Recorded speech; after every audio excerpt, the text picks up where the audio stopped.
What's up, everybody? It's your boy Triple M coming at you with another video so soon after the last one.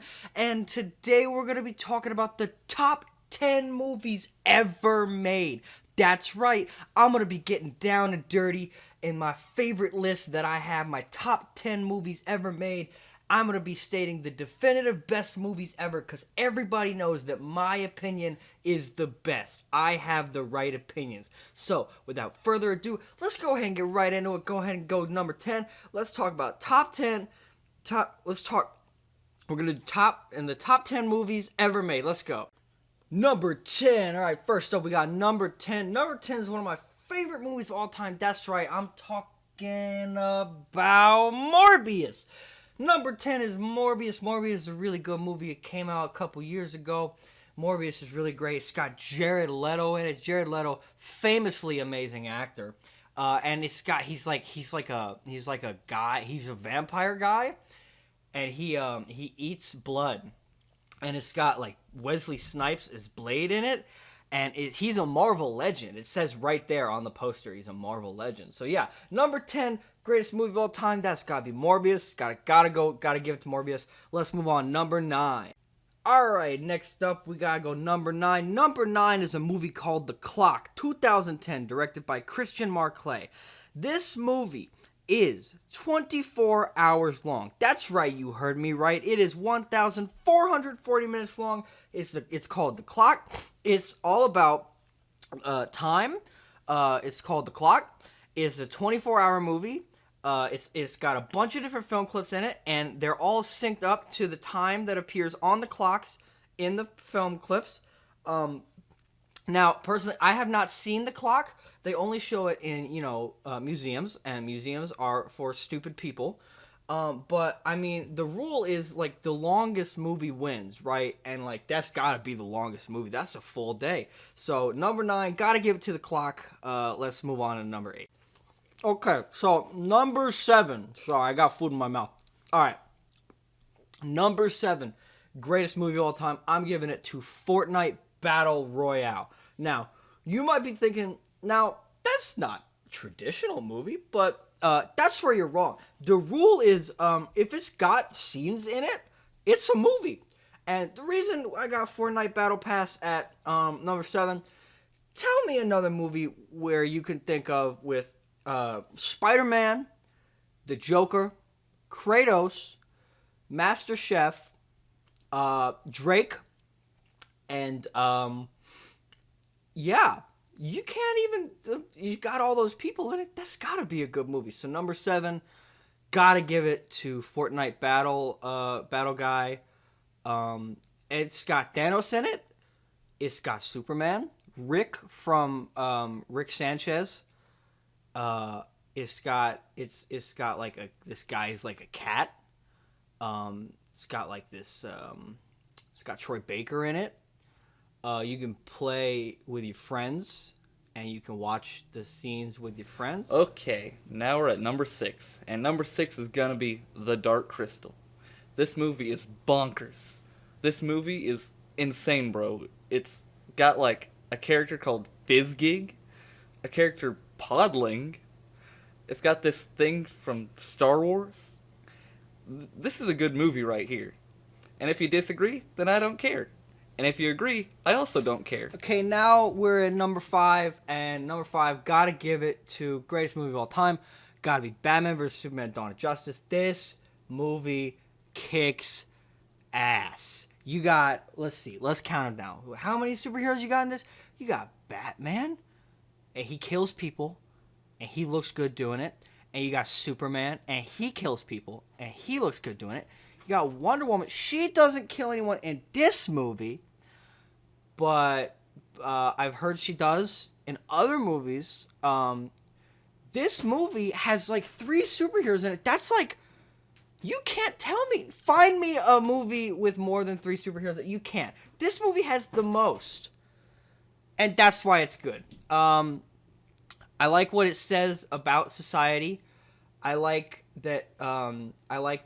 It's got a cool fight scene in an airport. I thought that was really dope. And really, it's just a good movie all around. And if you don't like it, then you just don't understand. how to properly write a good movie, and that's okay.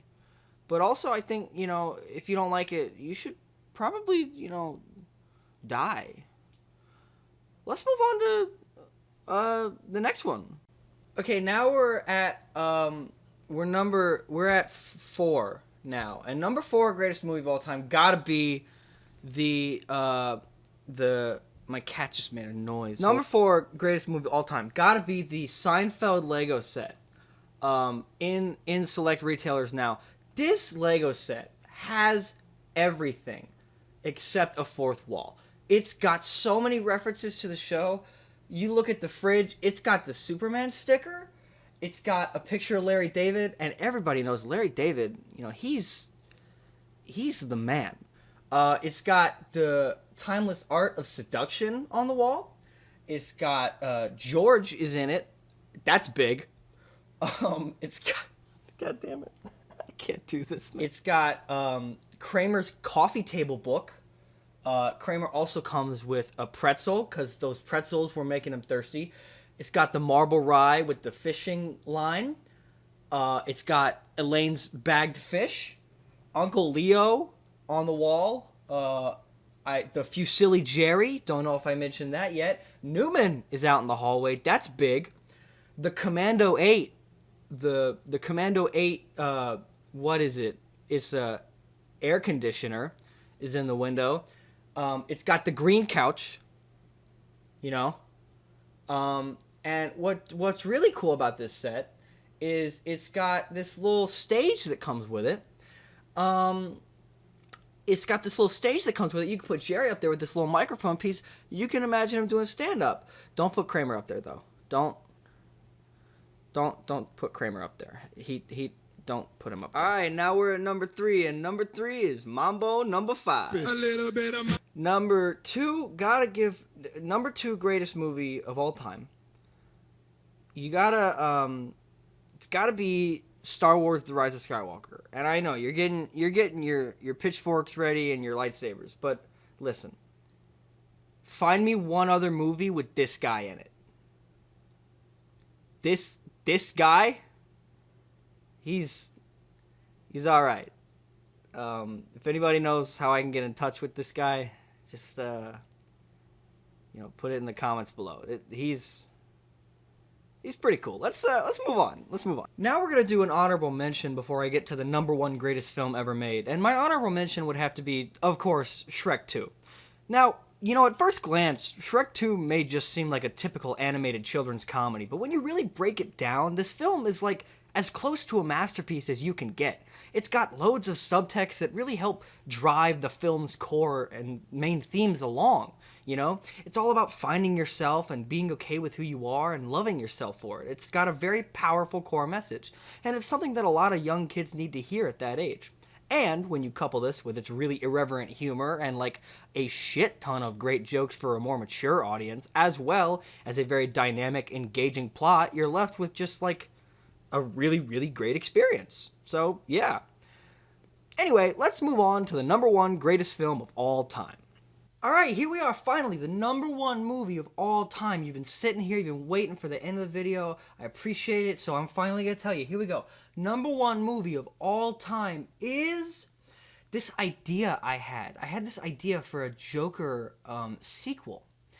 And essentially what this would be DC's answer to No Way Home. So, and it's a fan-made project. I would obviously be directing and writing because, I know what I'm doing. So, we would call it Joker the Jequel, right? I mean, we've seen, the public likes Joker. They liked it. It's like the highest rated R movie ever. And they liked No Way Home. Yes, so you go up to someone on the street, you'd be like, what's the biggest Marvel movie of all time? And they'd be like, Avengers Endgame. You'd be like, get the fuck out of here. You'd be like, it's Spider-Man. You got 3 Spider-Mans in No Way Home. So here's what we're going to do. We're going to take everything from the Joker 1, that people liked about Joker 1, and we're going to put it in the Jequel. Then we're going to take everything people liked about No Way Home, put it in the Jequel. Then this is going to be the first movie ever to make $1 trillion. So let me break it down.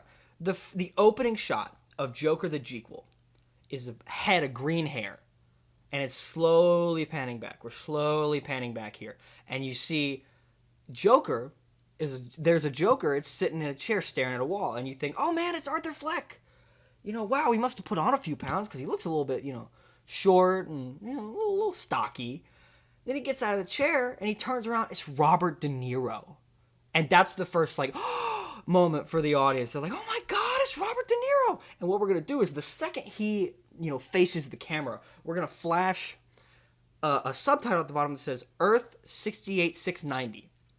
And essentially what this is, we are in a universe where Murray from Joker 1 actually caught the bullet that Arthur shoots at him. He throws it right back. Arthur dies. Murray's the new Joker. That's how it works.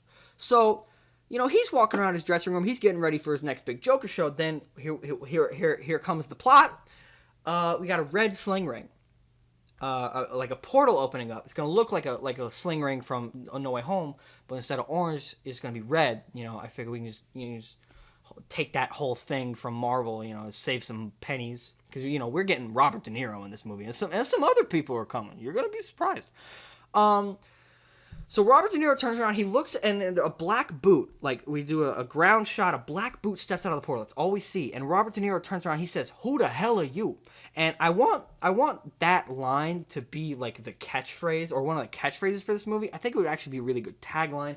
What we're going to do is, like, on the poster, we're going to put, Arthur Fleck in his Joker makeup, and then it's going to say Joker the Jequel, and then in quotes, it's going to say, "Who the hell are you?" And if we could find a way to, like, translate that accent to the poster, that would be fantastic. Anyway, so the second he says the catchphrase, "Who the hell are you?" bang, gunshot, he's dead.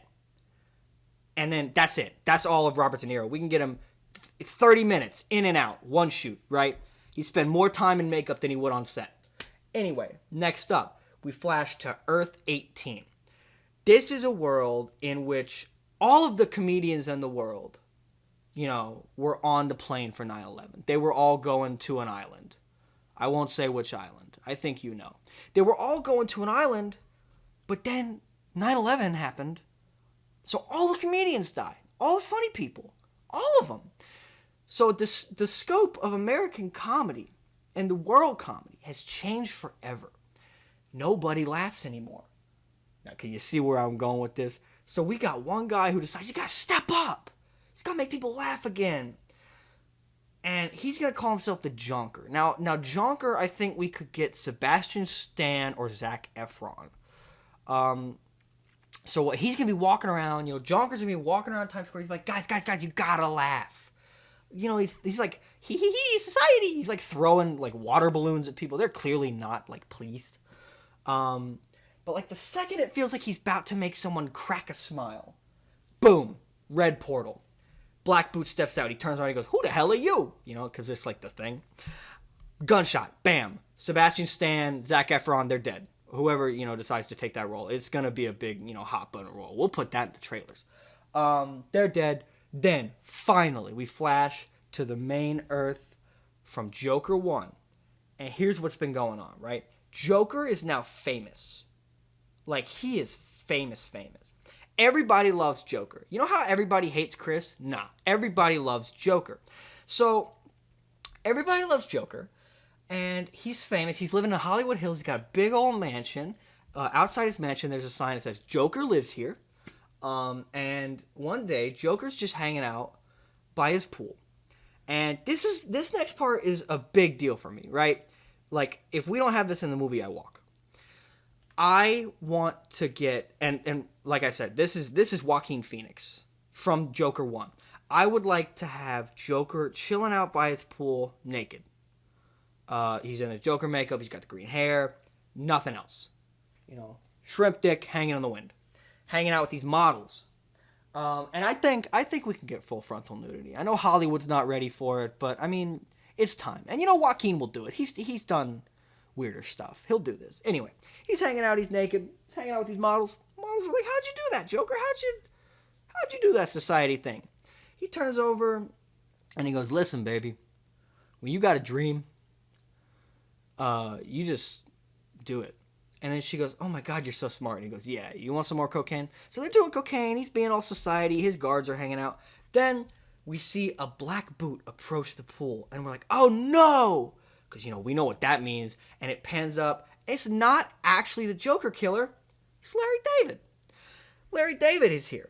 Arthur Fleck turns around. He looks at Larry David. He goes, "Who the hell are you?" Because, it's like the thing. And Larry David goes, "I'm Larry David. I think you're hilarious. I think you're great. That thing you did with Murray on TV, that was fantastic. I want you to teach me." And he's like, "What do you mean, teach you?" He's like, and Larry David's like, "I want you to teach me to be the Joker." And then Joaquin, I think there's going to be a big comedy beat. We're going to do a fast zoom in on Joaquin. He's going to look like he's thinking over, and then he's going to be like, "Okay."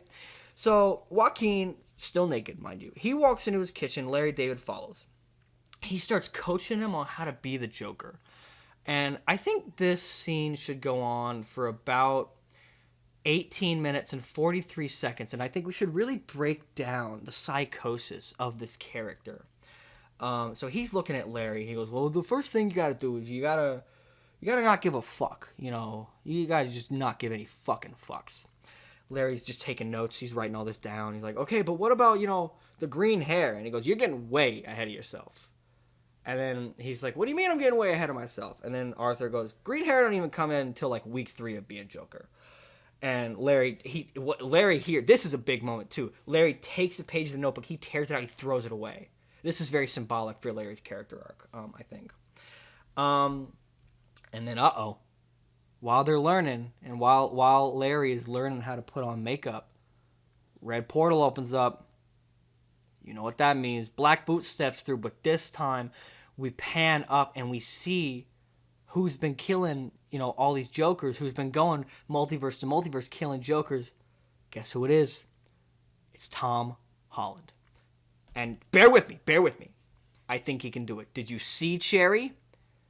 Good. I didn't either. Anyway, Tom Holland. I want this version of Joker to be utterly fucked up. I want him to have, a normal face, but I want his makeup to be like so white that it looks like pink. And I want his lips to be like so red that they look like pink. And I want his like eyelashes to be like so, bright that they look like pink. Basically what I'm going for is kind of like a pink Joker, but he looks really serious. We have to get the point across that he's serious, like he's not to be fucked with. So what we're gonna do is we're gonna tattoo the word, fucked, the phrase "fucked up" on his forehead. That way people know. Don't mess with him. He's fucked up. And also like that would be a good way to skip out any like character development we would have to have. Like we could just like put it on his forehead or in like some tattoos. There you go. So yeah, and then Joaquin turns around, and just as he's about to like open his mouth to say the thing, Larry goes, "Who the hell are you?" And Joaquin doesn't like this because that's his catchphrase. So he looks at Larry and he tries to open his mouth again, but then there's a gunshot. Larry David's dead. So that's a wrap for Larry. Like Robert De Niro, we can get him in and out 45 minutes, pay him $10, he'll be fine. So Joaquin's like, "I'm getting really fucking tired of people interrupting me." And then Tom Holland Joker, that's the character's name, by the way. The character is named Tom Holland Joker. In the credits, it'll say Tom Holland and then Tom Holland Joker. Or the Joker Killer, I prefer Tom Holland Joker. So, Tom Holland's going to move the gun over to Joaquin. And he's going to be like, "Time to kill the main Joker." And then a green portal opens. A green and purple portal opens. And who steps through? But Heath Ledger. Now, look, I know what you're thinking. Logan, Heath Ledger said he didn't want to play Joker again. It's fine. I got his agent's number. I'll call him. It'll be okay. We'll work it out. Heath Ledger comes through, and Joaquin goes, "Who the hell are you?" And Heath Ledger goes, "Society, ha ha ha." And that's the second big catchphrase. That'll be on the second poster. Society, ha ha ha. So Heath Ledger goes, "Society, ha ha ha." Then another green and purple portal opens. Who comes through? It's Jack Nicholson. He goes, "Society, ha ha ha." And then it's like another green and purple. So we got all these portals open. Who steps through? So let's see. We got the guy from Gotham. Now I didn't see Gotham, so I'm just gonna take a guess. I'm gonna assume he talks like society. Ha ha. You know, that sounds good. That's the voice we'll have him do. We got the guy from Gotham. Mark Hamill's here. He's not in any Joker makeup, but I do want him to do the voice. I don't want him to wear any makeup, but I think if he does the voice, people will get what I'm going for. A different version of Joker we haven't seen before, played by Danny DeVito. That'll be another big get for us. All these portals keep opening, right? And it's crazy. All these Jokers are coming out, and they're saying it, society, ha ha ha. And then, and they're also saying, like, who the hell are you? Because, like, it's the thing. And we're mixing all these catchphrases, and everyone's confused, and it starts getting really crowded in the room, so they move back out to the pool. And portals keep opening, and then, like, one of them comes out of the Statue of Liberty, like in the background of his portal, you could see it's the Statue of Liberty. I think it'd be really cool if that Joker was played by, like, I don't know, let's say Willem Dafoe. Everybody wants to play the Joker, so we'll give them that, like, one shot, so they can say they got it. Barry Keoghan comes in, he's, all fucked up and ugly like he is in that one deleted scene. So we got all these Jokers, and then finally, the biggest portal opens. Guess who's trying to walk through? You see a purple alligator coat and some really ugly shoes. Guess who it is? That's right, Jared Leto's Joker. And he goes society, and then he gets cut off by a gray, pale hand. It pushes him to the side, and it comes out. Who is it? It's fucking Morbius. And Morbius steps out in front of all these Jokers, and he's like, guys, I'm Dr. Michael Morbius. And they're all like, okay. So we're all facing down this Tom Holland Joker. And then Arthur Fleck goes, yeah, you on what army? Even though he was not prompted to say that. I think it would be really cool if I could, like, pull Joaquin to the side and be like, hey, improv this line. And then Joaquin would be like, well, it's not improv if you tell me. I'm like, no, it's fine. Anyway, so, like, all these Jokers are facing down Tom Holland Joker. And it's big. It's a big fucking moment. So Joaquin goes, you on what army? And then Tom Holland goes, me in this army. Then the biggest red portal opens. Who comes through? Minions. All these fucking minions. Like more than anyone's ever seen. So here's what we got. We got Tom Holland, let's say like 50 billion. 50 billion minions. I think that's a good number. It's small enough. Tom Holland, Joker, and his 50 billion minions, as well as, Joaquin Phoenix Joker, still naked, by the way. I really need to, I'm pushing that point home. Tom Holland Joker versus naked Joaquin Phoenix and all of the quote-unquote good Jokers, and they're facing off. And they all reach for their pistols, and then cut. And it's going to say, coming soon to a theater near you, and it's going to be revealed that you've been watching a trailer this whole time, and you ain't seen nothing yet. And that, my friends, is the #1 greatest movie of all time. But it's a trailer. But it's, yeah.